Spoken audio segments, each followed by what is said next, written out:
कार्यक्रम के पुण्यार्जक हैं श्री दिगंबर जैन संरक्षणी सभा एवं सकल जैन समाज, जबलपुर, मध्य प्रदेश। बिना किसी भूमिका के आगे का विषय एक गाथा के माध्यम से स्पष्ट कर रहे हैं। जय देवो विय रख दे, मंतो तंतो ये खेत पालोय, मीमानं पे मनुष्यम तो मनुया अखया होती।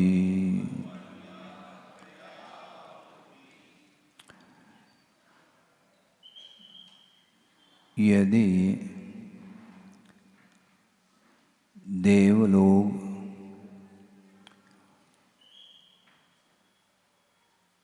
मरण अवस्था को प्राप्त इस जीव की रक्षा करते हैं, मंत्र तंत्र इत्यादि के माध्यम से यदि जीव की रक्षा होती है, क्षेत्रपाल आदि के माध्यम से भी मरणोन्मुख जीव की रक्षा यदि होती है, तो सारे सारे मनुष्य अक्षय शुद्ध हो जाएंगे, कोई मर ही नहीं पाएंगे, क्योंकि उनके आश्रित अपन जी रहे हैं। हम कभी भी मरण को प्राप्त नहीं होंगे यदि उनके द्वारा हम रक्षित होते हैं तो। इसलिए कोई भी किसी की रक्षा नहीं कर सकता। इसमें बहुत बड़ा रहस्य छुपा हुआ है। वह ये है, ये एकांत नहीं है, हम किसी की रक्षा नहीं कर सकते। मरण से तो नहीं बचा सकते, अलग विषय है, किंतु अहिंसा धर्म का अनुपालन जो किया जाता है वह परस्परोपग्रहो जीवानाम, इस सूत्र के माध्यम से ही हम जीवों की रक्षा कर सकते हैं और करना चाहिए। क्योंकि देव और नरक गति ऐसे दो गति हैं जिनमें किसी भी निमित्त को लेकर के अकाल में मरण नहीं हो सकता। इसी प्रकार भोग भूमि जो मनुष्य और तिर्यंच हैं, उनका भी मरण अकाल में नहीं हो सकता। अकाल में मरण के लिए बहुत सारे कारण बताए हैं। विष की वेदना के माध्यम से, रक्त का स्राव होने के कारण, भय के कारण, विषवेन रक्तकय भय संक्लेश परिणाम के द्वारा, शस्त्र के प्रहार के माध्यम से, विष भक्षण करके, जलमग्न हो करके और अग्नि आदि के माध्यम से अकाल में मरण को प्राप्त करता है। आप शांति से बैठें, आप सुन रहे हैं? हाँ, जल्दी से अपने स्थान पर बैठने का प्रयास करेंगे। बाहर से आए, मैं मानता हूँ सभी बाहर से ही आए हैं। हाँ, अंदर बहुत कम लोग रहते हैं, सब बाहर ही घूमते रहते हैं। मैं ये कह रहा था कि सारे सारे अकाल मरण के लिए ये कारण बताए हैं, इसलिए इसमें श्वासोच्छ्वास का रुक जाना, समय पर आहार इत्यादि का नहीं मिलना, ये सारे सारे अकाल मरण के लिए कारण घोषित किया है। इसलिए हम अपने पुरुषार्थ के माध्यम से अहिंसा धर्म की रक्षा यदि करना चाहते हैं तो एक दूसरे के प्रति उपकार का भाव रखते हुए अपने को चलना चाहिए। संसारी प्राणी अपनी रक्षा तो चाहता है बहुत जल्दी, किंतु दूसरे की रक्षा की ओर ख्याल नहीं रखता है, जबकि रखना चाहिए। अपनी आत्मा की भी रक्षा करनी चाहिए। ऐसा नहीं कि आत्मघात कर लें, ऐसा भी ठीक नहीं, वह भी हिंसा के अंतर्गत ही आता है। किंतु इन सारे सारे निमित्तों से बचने के लिए ही आचार्यों ने कहा है। एक बहुत अच्छा प्रसंग आता है, गुरुदेव ने भी रखा है कि किसी के मन में ये भाव आ सकता है कि अभी अच्छा शरीर है, पुष्ट शरीर है, कोई रोग नहीं है, सारी इंद्रियां काम कर रही हैं, शरीर में किसी भी प्रकार से शिथिलता नहीं है, इसलिए इस जवान अवस्था में ही रत्नत्रय आदि धारण करके हम सल्लेखना तत्काल ले लें तो है क्यों? क्योंकि सल्लेखना का प्रसंग तो आगम में आया है, समाधि मरण, सल्लेखना पूर्वक समाधि मरण को प्राप्त करना यह भी बहुत दुर्लभ माना गया है। इसलिए अभी सब कुछ अच्छा चल रहा है, मतलब दिखाई भी दे रहा है, सुनने में भी आ रहा है, अभी चल फिर भी सकते हैं, आदि आदि जो भी है। इसलिए होश हवास अभी अच्छी है, इसलिए अभी ले लिया जाए।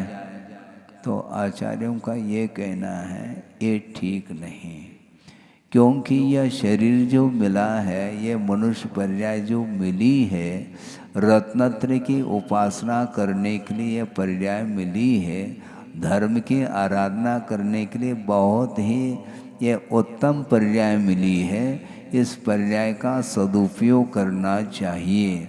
संयम पालन जो होता है वह वृद्धावस्था में नहीं होता।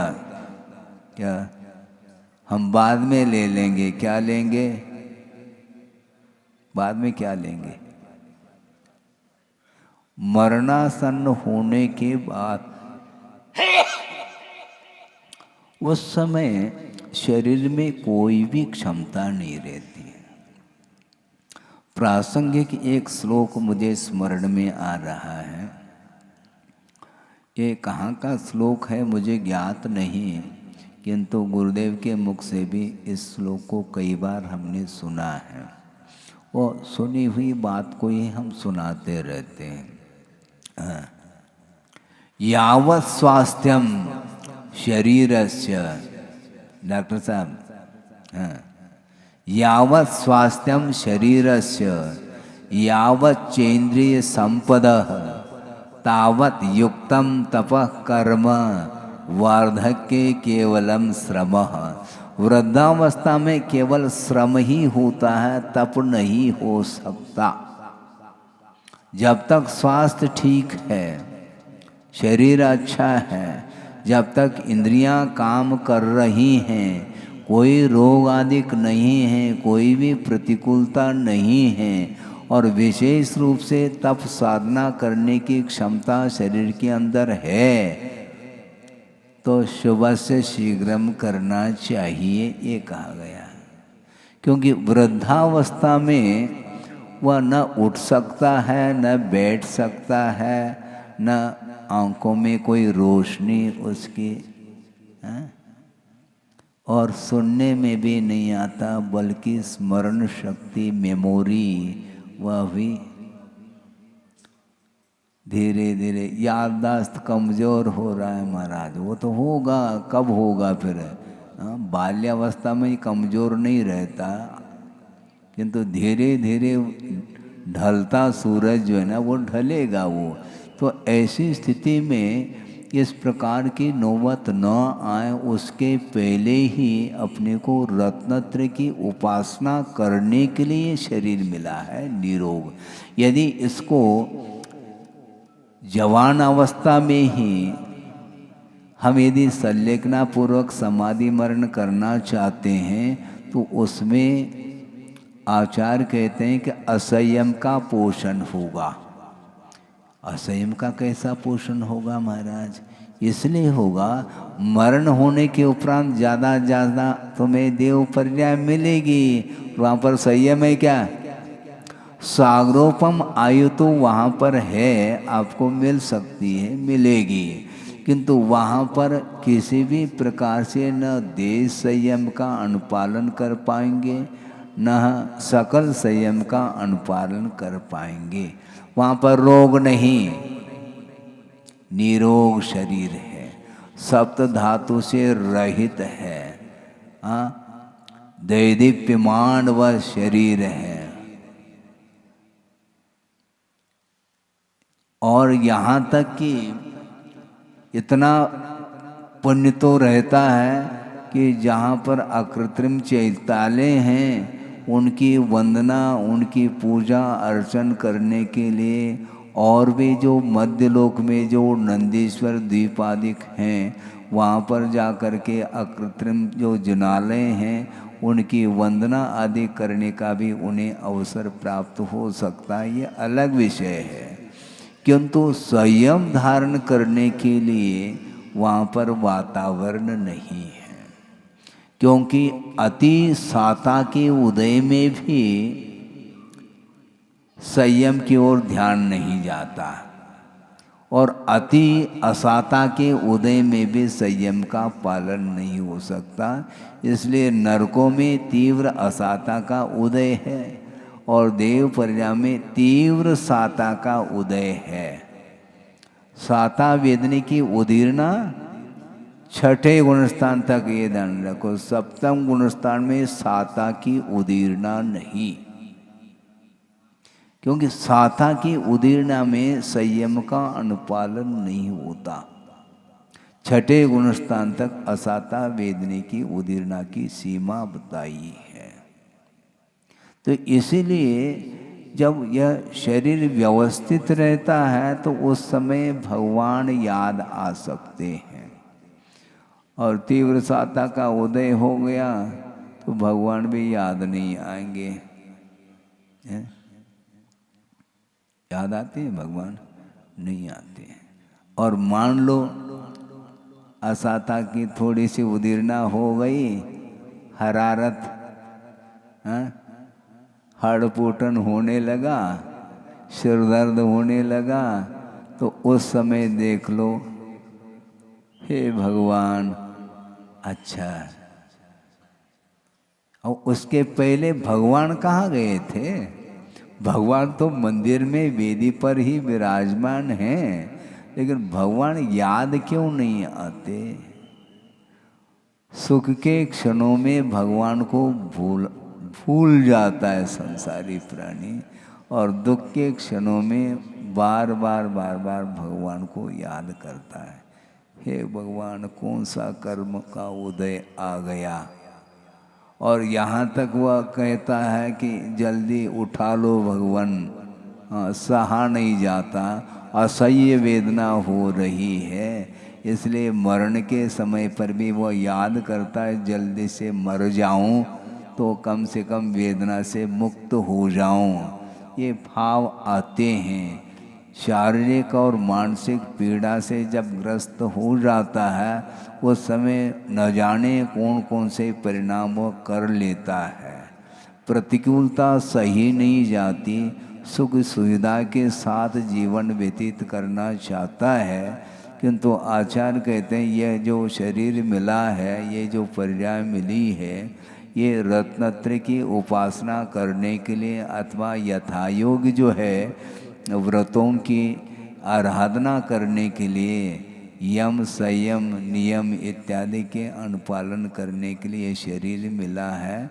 इसलिए आप लोगों को अब ज़्यादा प्रतीक्षा नहीं करनी चाहिए। कई लोगों का ये कहना, महाराज कर्तव्य है, हाँ, हम क्या करेंगे? कर्तव्य तो है, लेकिन कर्तव्य की एक सीमा होती है। मान लो आपका परिवार है, परिवार में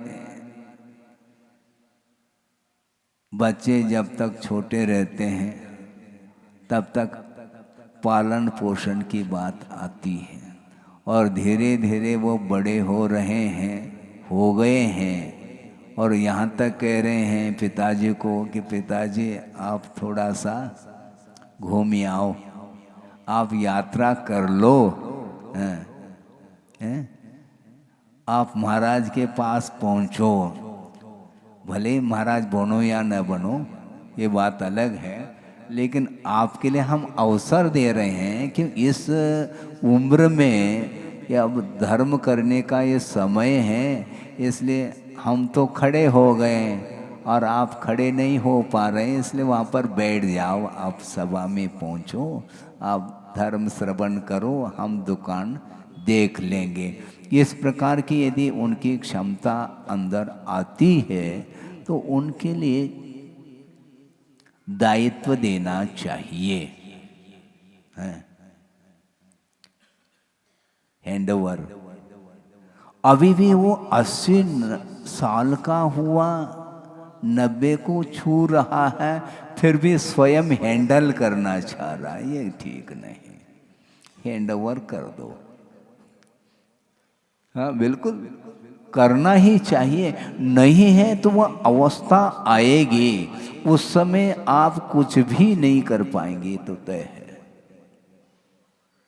कुछ भी नहीं कर पाएंगे, क्योंकि अगले पल में क्या होने वाला है किसी को ज्ञात नहीं है, क्योंकि मनुष्य और त्रिंच पर्याय में ही अकाल मरण की पूरी संभावना रहती है।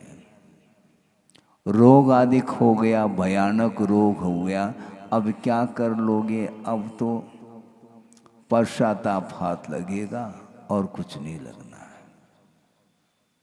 निरोग शरीर है, सब कुछ अच्छा है, तो निश्चित रूप से उसको धर्म साधन करने के लिए वो शरीर का उपयोग कर लेना चाहिए, क्योंकि आचार्य ये कहना चाह रहे हैं, चाहे वो देव हो, देवेंद्र हो, कोई भी नरेंद्र हो, हैं, चक्रवर्ती आदि, ये सारे सारे। और दूसरी बात,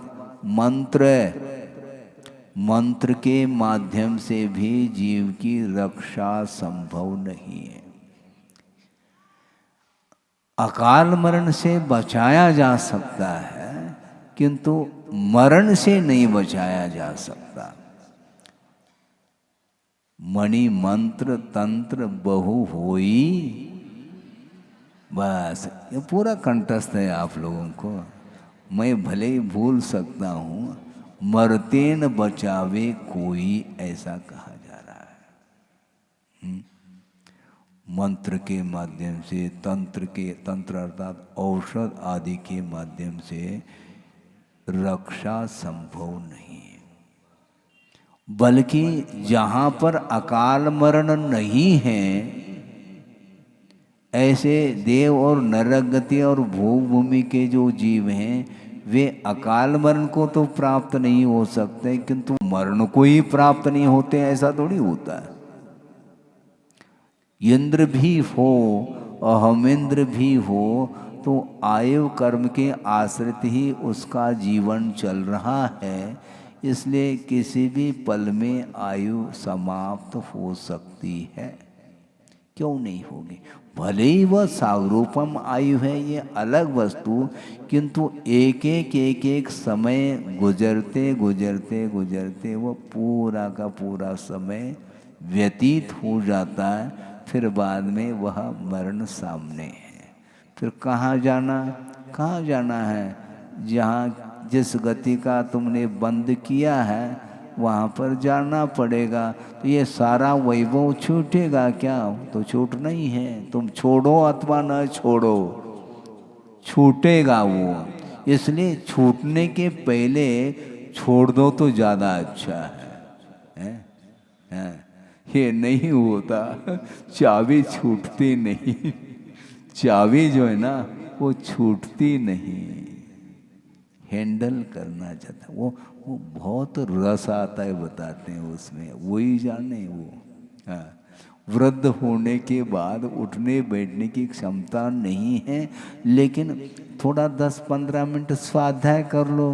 महाराज स्वाध्याय में मन नहीं लगा था, फिर काय में लगा था? दुकान में वो उठने बैठने की क्षमता नहीं, लेकिन वहीं पर वह बैठा रहता है। और ग्राहक के साथ वह चर्चा करता रहता है और समय पास करता है, टाइम पास। अरे भाई, टाइम पास करने के लिए टाइम बचा कितना है तुम्हारे पास, ये भी तो बताओ। है? नाड़ हिल रही है, दांत निकल गए हैं, तो फिर अभी भी जो है बत्तीसी लगाने की यदि मान लो भावना है तो बात अलग है, हैं? आप कुछ भी कर लो, किंतु शरीर तो शरीर है।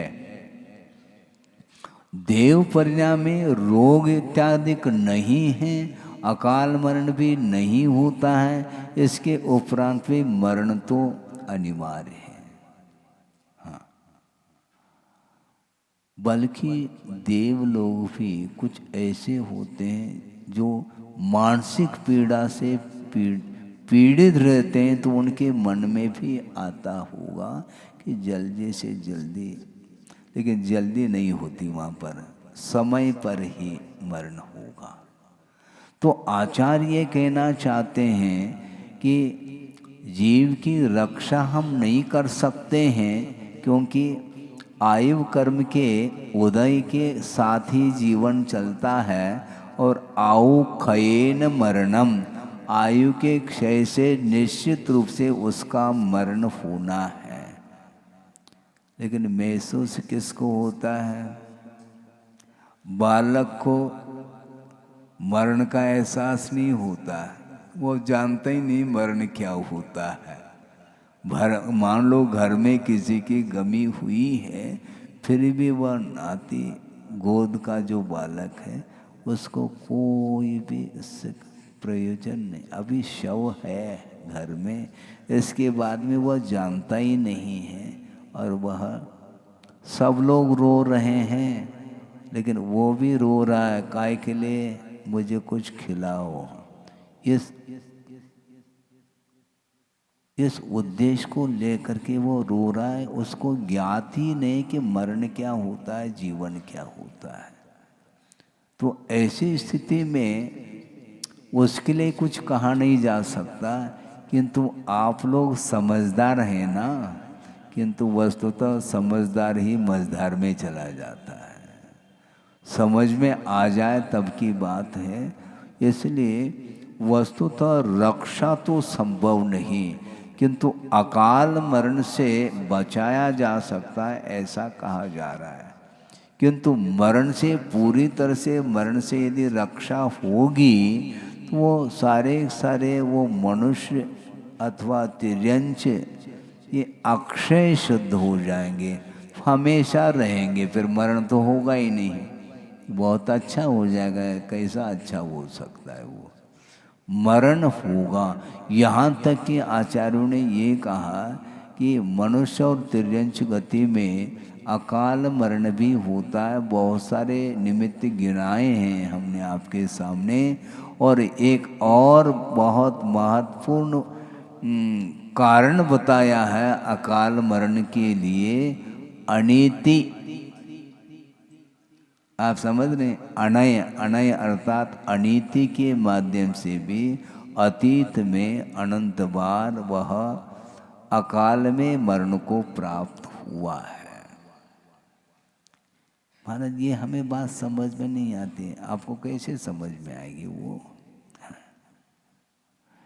हमने पहले भी कहा था, मान लो आज जो कमा करके मजदूरी करके जीवन यापन कर रहा है, उसके घर में कभी छापा पड़ी है? नहीं है। जो पान का दुकान है, आदि आदि छोटे मोटे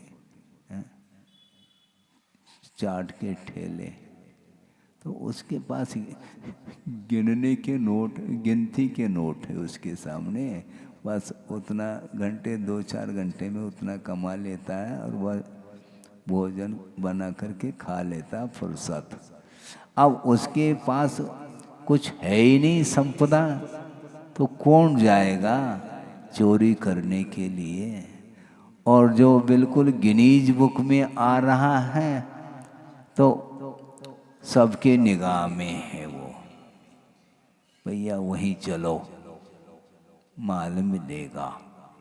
तो ऐसी स्थिति में वो जा करके वह सीधा सीधा कह देता है, जल्दी करो, चाबी दे दो, मैं निकाल दूंगा। कहाँ कहाँ पर है आप बता दो, मैं निकाल करके ले जाता हूँ। नहीं कहते हैं तो फिर दिखा देता है, तो उससे भयभीत हो जाता है। प्राणों की रक्षा के लिए वह चाबी को दे देता है। और यहाँ पर धार्मिक क्षेत्र में बोली होती है, तो कैसे बोली होती है वो? डॉक्टर साहब हंस रहे हैं। वो बोली कैसी होती है मालूम है? चेन पुल्ली जैसे, बिल्कुल एक एक इंच खिसकती वो बोली। हाँ, एक एक इंच खिसकती है। किसी ने कुछ कहा 100 रुपये बढ़ा दिया, 1000 रुपये बढ़ा दिया, बस ऐसे खिसकती जाती है। वो नोट खिसकते नहीं हाथ में से। और वहाँ पर सब कुछ दिया जा रहा है, इसके बाद भी ले करके उसको ख़त्म करके चला जाता है, उसका वध करके जाता है, ताकि स्वयं की रक्षा की बात आती है। ऐसा न हो कि मैं पकड़ में न आ जाऊं। इस प्रकार उसकी दशा होती है। इसको क्या बोलते हैं? अनय। नीति न्याय के अनुरूप वह वित्त का अर्जन करके उसमें से परसेंटेज के रूप में अपने जीवन यापन के लिए वह रखता है, और शेष सारा वह धन अथवा वह जो संपदा है वो धार्मिक कार्य में उपयोग में ले आता है। तो उसके माध्यम से जीवन की रक्षा होती है।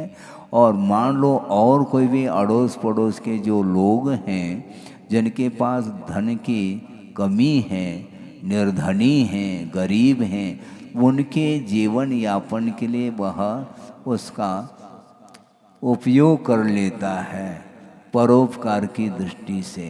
तो इसके माध्यम से तो जीवन विकसित होता है। इसलिए अकाल मरण से बचना चाहो तो इन सारे जो दुर्व्यवहार है, दुराचार है, अनीति है, अत्याचार, अनाचार आदि के माध्यम से वह जीव का पतन होता है। इस प्रकार समझ करके वह चलता है तो निश्चित रूप से वह अकाल मरण से बच सकता है। इसलिए संयम पालन करने की दृष्टि से दान का प्रावधान है। आहार दान है, औषध दान है, अभय दान है, अथवा आश्रय दान है, ज्ञान दान है, उपकरण दान है, और भी बहुत सारे प्रसंग के अनुरूप हो सकते हैं। उसके माध्यम से वह जीवन चलाता है और दूसरे को भी जीवन जीने के लिए वह सहयोग प्रदान करता है। इसके माध्यम से अहिंसा की रक्षा होती है। जीव का स्वरूप क्या है? जीव का क्या स्वरूप है? ज्ञान दर्शनोपयोग तो वो तो है। आप स्वरूप बताओ। जीव जो है वह चेतना लक्षण वाला तो है, मैं मान रहा हूँ, किंतु जीव रूपी नहीं है। जीव मूर्त नहीं है, मूर्तिमान जीव नहीं होता। जीव मूर्तिक नहीं हो सकता। फिर महाराज हम लोग कौन? हम क्या, हम जड़ हैं क्या महाराज? उपदेश किसको दे रहे हैं आप? जब जीव अमूर्त है तो उसके लिए क्या, किसको उपदेश देंगे? वह सुनेगा कौन? उसके कान ही नहीं हैं सुनने के लिए। जीव जब अमूर्त हैं तो उसको उपदेश कैसे देंगे? धर्म श्रवण किसको कराया जा रहा है? देशना किसको दी जा रही है? तो आप लोग जीव हैं, हम मानते हैं, किंतु स्वरूप की दृष्टि से, स्वभाव की दृष्टि से वह जीव इंद्रिय के द्वारा ग्रहण करने योग्य नहीं है। क्योंकि स्वभाव की दृष्टि से, क्योंकि शरीर के माध्यम से जीव का बोध हो रहा है। एक्टिविटी को देखते हुए इसकी जो क्रियाएं हैं उन क्रियाओं को देख करके इसमें जीव है शरीर में ऐसा बोध होता है। इसलिए ये ईर्या समिति आदि आदि जो समिति हैं उन समितियों के माध्यम से जीवों की रक्षा की जाती है। यानी वो जीव हमारी प्रवृत्ति के माध्यम से उनका अकाल में घात न हो, उसकी विराधना न हो, इस दृष्टिकोण को लेकर के ही संयम के साथ प्रवृत्ति करते रहते हैं श्रमण लोग। जीव मरे अथवा न मरे, यदि अयत्नाचार पूर्वक यदि प्रवृत्ति करता है तो निश्चित रूप से जीव की विराधना का दोष आता है। जो मरे अथवा न मरे देख करके चलो। इसलिए कल परसों कहा था ना, देख भाल चलना, आंख मेज करके नहीं चलना। और दूसरी बात, देख करके चल रहे हैं, ईर्या समिति पूर्वक चल रहे हैं श्रमण लोग। इसके उपरांत भी एक और बिंदु देते हैं आचार्य, भाई ईर्यापद समिति से तो चल रहा हूँ ना, हाँ ठीक है, लेकिन प्रयोजन हो तो चलो, हाँ, नहीं तो मॉर्निंग वॉक, सुबह सुबह घूमने के लिए 2-3 किलोमीटर चले जाएं, ऐसा नहीं। प्रवृत्ति को करने के लिए भी आचार्य कहते हैं सहेतुक होना चाहिए। निष्प्रयोजन वह प्रवृत्ति नहीं कर सकेंगे। आहार विहार निहार आदि के अपेक्षा से वह प्रवृत्ति करते हैं ईर्यापद समिति पूर्वक। इसके अलावा अन्य और कोई भी प्रसंग आ जाए बाई चांस तो वो अलग वस्तु, निष्प्रयोजन वह प्रवृत्ति नहीं करते, क्योंकि प्रवृत्ति करने से जीवों की विराधना संभाव्य है। हाँ। इसीलिए जीव को एकांत से यदि हम अमूर्त बोलेंगे तो उसकी रक्षा की कोई बात ही नहीं आती। हमारी प्रवृत्ति से जीव का घात हो कैसा सकता है, क्योंकि जीव अमूर्त है। ये बात पकड़ ली उसने, शब्द पकड़ने में बहुत होशियार है। आशय को पकड़ो, इसी को अनेकांत बोलते हैं। किसी विवक्षा से जीव का घात होता है और किसी विवक्षा से जीव का घात अर्थात उसका मरण संभव नहीं, क्योंकि द्रव्य की दृष्टि से उसका कभी भी मरण संभव नहीं। उत्पाद व्यय ये जो परिणति है ये पर्याय की विवक्षा से ही संभव है। द्रव्य दृष्टि से वस्तु की अपेक्षा से उसका विनाश संभव नहीं है, किंतु पर्याय की अपेक्षा से वध होता है, घात हो जाता है और उसके माध्यम से उसको दुख का अनुभव होता है। इसलिए दूसरे को दुख उत्पन्न न हो, इस दृष्टि को लेकर के ही श्रमण लोग आगम के अनुरूप अपनी प्रवृत्ति करते रहते हैं। इस प्रकार ये गाथा का आशय शुद्ध हुआ है। अब और कोई भी विशेष बात हो तो कही जा सकती है, कोई जिज्ञासा भी रखना चाहें तो रख सकते हैं, नहीं रखना चाहें तो धीरे धीरे आगे हम बढ़ ही रहे हैं। एकदम समाप्त थोड़ी होने वाला है ग्रंथ तो बहुत लंबा चौड़ा है, शायद ही चतुर्मास में समाप्त हो पाएगा, क्योंकि 1.5 महीने तो वैसे ही हो गए हैं। अब अभी जो है ना मुश्किल से 10-12 पृष्ठ हुए हैं 1.5 महीने में हैं। ऐसी स्थिति में धीरे धीरे तो हम आगे और बढ़ रहे हैं। आगे की गाथा लेते हैं। अयि बलिवो विरवुद्धो मरण विहीनो नदी सदे कोवी रखे जंतो विषया रख पयारे विविहेहि।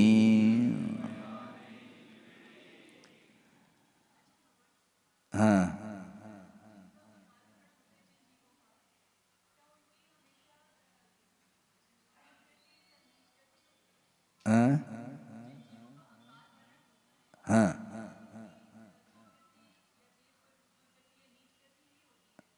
नहीं ऐसा नहीं,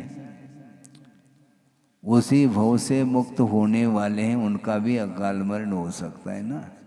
दिक्कत क्या है, जिसको भयानक उपसर्ग हो गया है और उस उपसर्ग के साथ उन्होंने केवल ज्ञान प्राप्त करके अंतकृत केवली हो गए, मुक्त हो गए, उनको कौन सी गति मिली है बोलो जल्दी करो?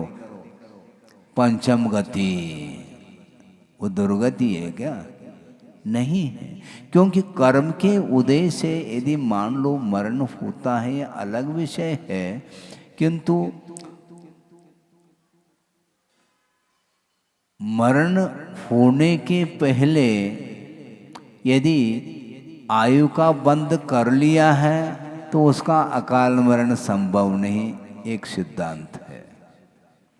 और जिसने आगामी भव संबंधी आयु का बंध नहीं किया है उसका अकाल मरण संभव है, ये विषय है। तो मरण के समय पर उसके परिणामों के ऊपर निर्धारित है, हाँ, उसकी लेशा और उसके परिणाम उसके ऊपर निर्धारित है। बहुत अच्छा आपने प्रसंग दे दिया, हम धीरे धीरे आगे बढ़ रहे थे और विषय मिल जाएगा इस निमित्त से।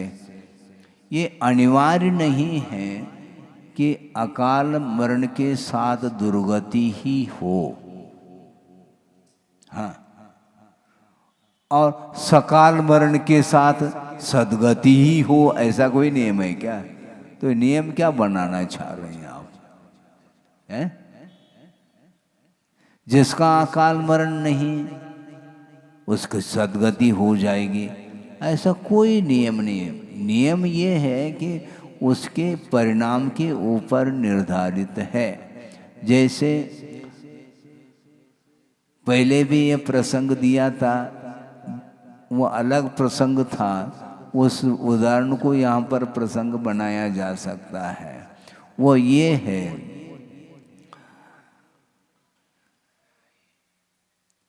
मनोवचन काय की चेष्टा के माध्यम से उसकी लेशा पकड़ में आती है, लेकिन उस लेशा के साथ मरण को प्राप्त होने वाला जीव दुर्गति का ही प्राप्त होता पात्र बनता है, ऐसा कोई नियम नहीं है। एक सिंह है और एक कौन है? शूकर है। समंतभद्र स्वामी ने रत्नकर्ण श्रावकाचार्य के अंदर अभयदान के प्रसंग में इस दृष्टांत को दिया है। अब मुनि महाराज ध्यान में हैं, गुफा में बैठे हैं और उस सिंह ने देख लिया है और उसके भक्षण के लिए वह जा रहा है, और वह शूकर ने देख लिया कि ये अब मुनि महाराज बच नहीं पाएंगे, ये भक्षण कर जाएगा। उसके पहले ही आकर के वह बैठ गया और दोनों के बीच में संघर्ष चालू हुआ और दोनों का मरण अकाल हुआ। हुआ क्या? नहीं हुआ ना? तो अकाल मरण करने वाला दुर्गति का पात्र होता है। तो शूकर कहाँ पहुंच गया? पहुंचना नहीं चाहिए, क्योंकि अकाल में मरण हुआ है। और मरण अकाल में हो अथवा सकाल में हो, परिणाम के ऊपर निर्धारित है। अभय दान के प्रसंग में शूकर को रखा है, हाँ, मेरे प्राण चले जाएं, लेकिन आत्मघात के परिणाम नहीं उसके, किंतु रक्षा के परिणाम है। अपने जीवन की रक्षा का उन्होंने कोई परवाह नहीं किया उसने, मेरे प्राण तो फिर मिल जाएंगे, क्योंकि मरण तो होना ही है, तो दूसरे की रक्षा के साथ प्राण चले जाए तो इसमें हानि क्या है? हाँ।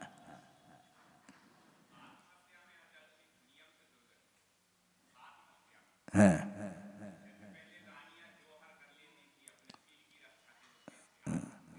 सुनो, इस परंपरा को आप ले आना चाहो क्या? तो फिर समस्या ये है कि आत्मघात वस्तुतः ये हिंसा है। हाँ, आप शील की रक्षा करो ना, क्या बात हो गई? आत्मघात क्यों कर रहे हैं आप? अपनी शील की रक्षा करो, संयम धारण करो ना, क्या बात हो गई?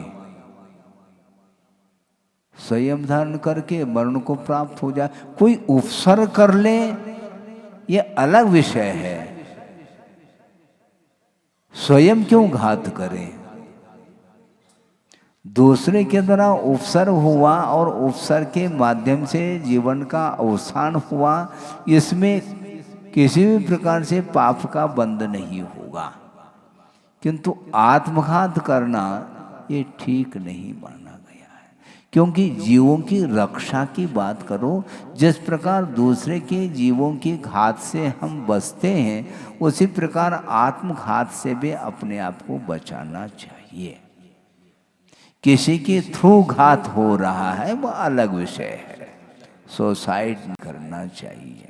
और आज ये देखते हैं जो स्कूल कॉलेज इत्यादि के जो छात्र हैं वो डिप्रेशन में आ जाते हैं और अंक कम मिल गए, मान लो फेल हो गया, अब माता पिता क्या कहेंगे, क्या होगा, ये टेंशन में आकर के आत्मघात करते हैं। सदगति होगी?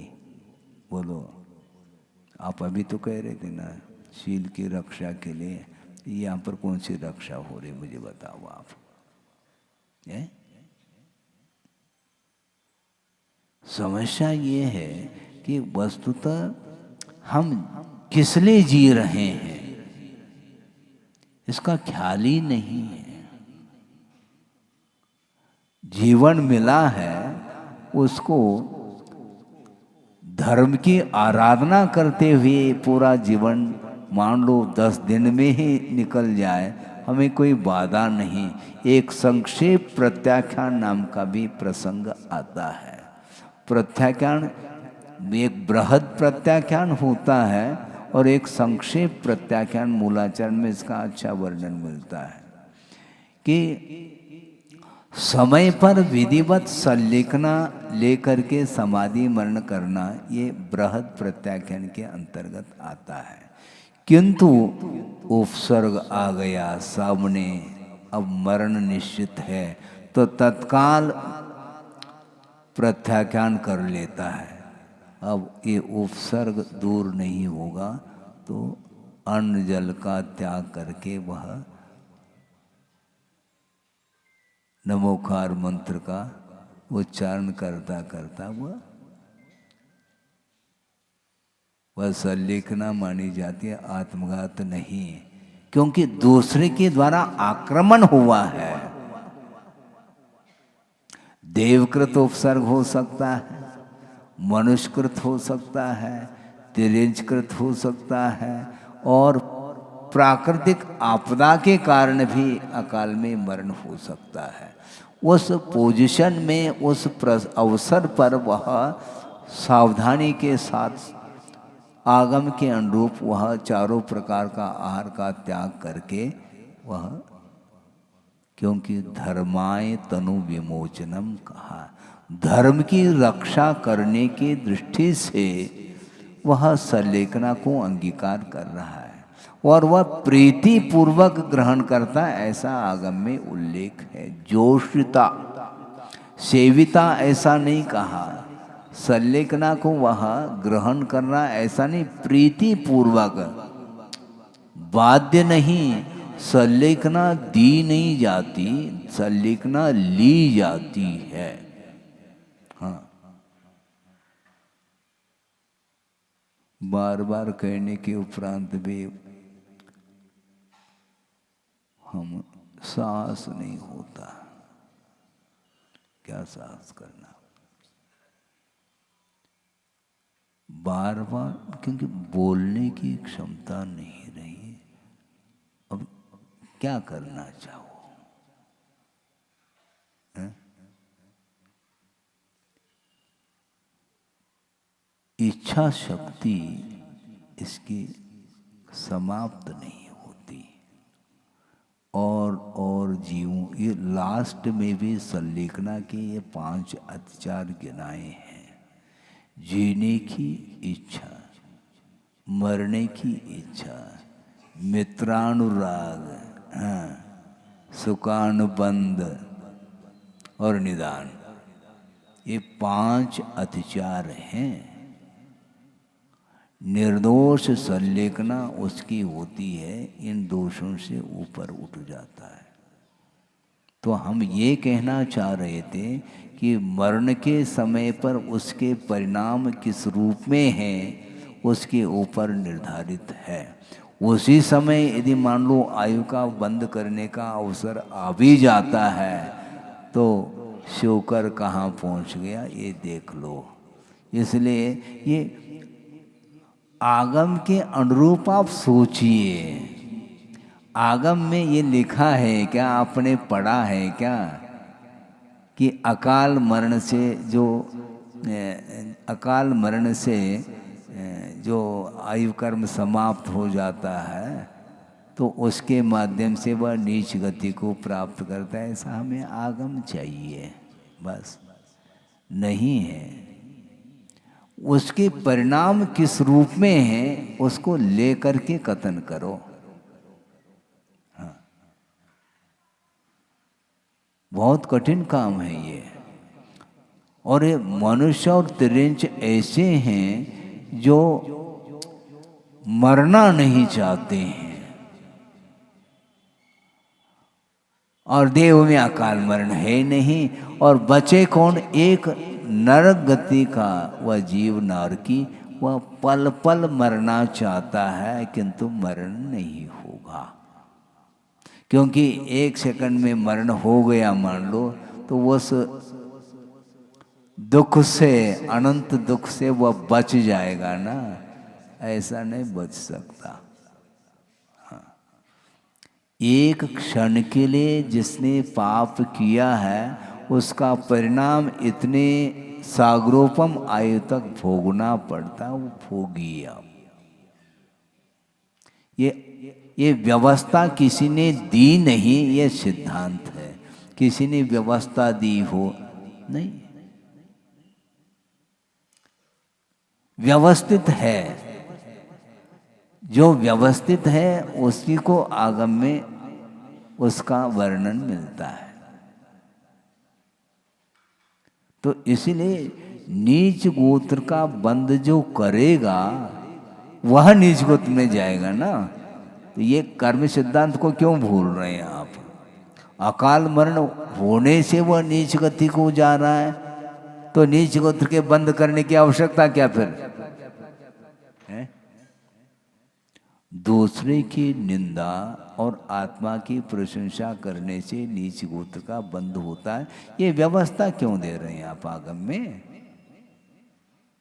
जिसका अकाल मरण होगा वह नीच गोत्र में चला जाएगा, ऐसा कह देते। ऐसा नहीं, उसके परिणाम यदि मान लो उज्जवल है अथवा परोपकार की दृष्टि से उसका यदि इस प्रकार का प्रसंग बना है तो उसमें कोई बाधा नहीं। वह शुक्र कहाँ गया?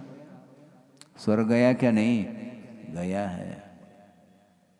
दुर्गति क्यों नहीं हुई?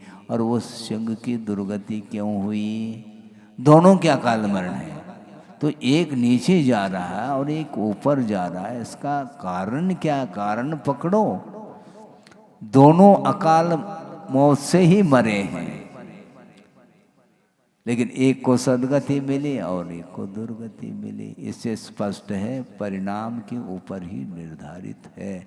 इसलिए निरंतर आप अपने परिणामों को संभालने का पुरुषार्थ करेंगे, निश्चित रूप से दुर्गति से बच सकते हैं। और दूसरी बात, देवगति को सदगति मान ले महाराज, अपेक्षाकृत मान लो, लेकिन वस्तुतः वह गति भी परिभ्रमण के लिए तो कारण है। संसार में परिभ्रमण करता है तो 4 गतियों में जाकर के तो परिभ्रमण पूरा करेगा, यूं परिवर्तन पूरे करें, और वहाँ देव गति से वह उतर करके एक इंद्रिय पर्याय को भी प्राप्त कर सकता है।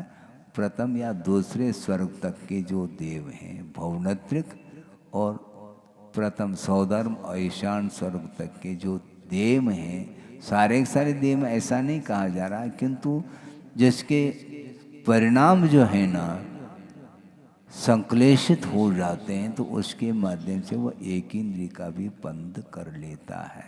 कहाँ तो वहाँ पर शुभलेशा है, पीतलेशा है, पीत पद्म शुक्ल ये तीनों शुभलेशा मानी गई हैं। इसके उपरांत भी पीतलेशा जो कि हीमान जो पीतलेशा है, उस स्थिति में वह संक्लेश परिणाम के कारण वहाँ से देवगति से तिरिंच तो बनी रहा, किंतु उसमें भी एक इंद्रिय पर्याय को प्राप्त कर रहा है। और कौन से 12वें स्वर्ग तक का जो देव है वह पंचेंद्रिय तिर्यंच पर्याय को प्राप्त कर सकता है। तो इस प्रकार जो दुर्गति के योग्य जो परिणाम हो रहे हैं, उन परिणामों के माध्यम से पतन हो रहा है, न कि अकाल मरण के कारण पतन हो रहा है। क्योंकि अंतःकृत केवली को कहाँ ले जाओगे आप, हमें बता दो। वो मोक्ष चले जा रहे हैं, स्वर्ग तो फिर भी ठीक है, वो मोक्ष प्राप्त कर रहे हैं, निर्वाण का लाभ उन्हें हो रहा है। ये पंडित मरण के अंतर्गत आता है और अकाल में ही हुआ। किंतु ये भी इतना भी सिद्धांत से ध्यान रखना कि मरण जो होता है वह मरण के गुणस्थान कितने हैं, इसको ध्यान में रखो। पहला, दूसरा और चौथा, ये 4 ही गुणस्थान मरण के योग्य हैं, अन्य गुणस्थानों में मरण नहीं होता है। ये इसका अर्थ है। इसलिए केवल ज्ञान तत्काल उत्पन्न हो जाता है, अंतर्मूर्तवर्ती वह पर्याय है। वह अकाल में मान लो मरण, आयु तो काफी लंबी है, लेकिन अकाल मरण हो गया, उसके अकाल मरण हुआ ही नहीं, उसी समय उन्हें जो कुछ करना था कर लिया, उन्होंने कृतकृत्य हो गए। तो इसलिए परिणामों के ऊपर ही ये सब निर्धारित है। इसलिए इस आचरण भावना का तात्पर्य इतना ही है। ये सारा यह द्रव्य का है, कुछ कह रहे हैं, द्रव्य का परिणमन हो रहा है, तो उस परिणमन को हम रोक नहीं पाएंगे। तो उत्पाद और व्यय जो हो रहा है ये तो होगा, हाँ, ये रुकने वाला नहीं। शरीर मिला है तो वह उसका बिखरना अनिवार्य है। तो इसलिए जब अनित्य है तो अनित्य के शरण नहीं जाना, यह वर्णन चल रहा है। इसलिए चाहे वो देवेंद्र हो, चाहे धर्मेंद्र हो, क्षेत्रपाल हो, कोई भी पाल हो, उनके द्वारा हम मरण की रक्षा उनके द्वारा नहीं हो सकती, यह प्रसंग चल रहा है। किंतु अकाल मरण से बचाने की दृष्टि से ये सारा विषय आया है। दान आदि का प्रसंग के माध्यम से अकाल मरण से बचने के लिए उपदेश दिया गया है। आगे का विषय कल देखा जाएगा। बोधि समाधि परिणाम शुद्धि स्वात्मोपलब्धि शिव शोक शुद्धि चिंतामणिम चिंतित वस्तुदाने त्वां मंदमानस्य ममास्तुते।